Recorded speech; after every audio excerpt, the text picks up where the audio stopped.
Mga kapatid, big buzz sa pageant world ngayon ang pinakabagong Miss Universe crown.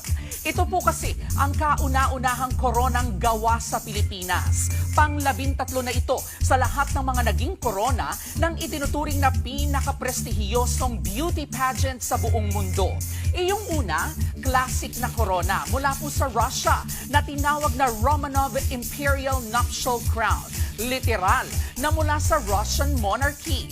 1953, iconic iyong metal bronze na corona na Romanov Diadem Crown.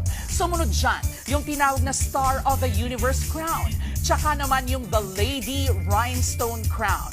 Iyong panglima na Sarah Coventry, malapit po sa ating mga Pinoy dahil ito na yung version na naisuot ng ating kauna-unahang Miss Universe na si Gloria Diaz. Inadjust po yan ng kaunti at tinawag na Chandelier Crown.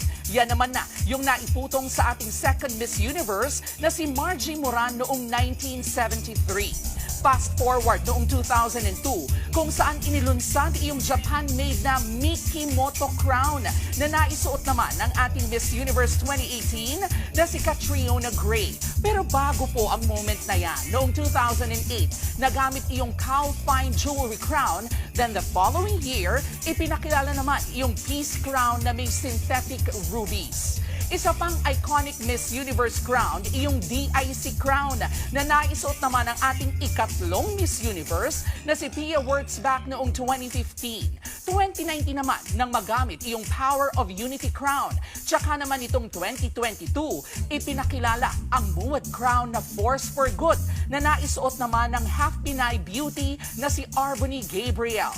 Ang mga koronang ito, hindi lang po basta palamuti at papremyo dahil para sa mga lumalabang kandidata, simbolo ito ng kanilang mga ipinaglalaban para makatulong sa kapwa.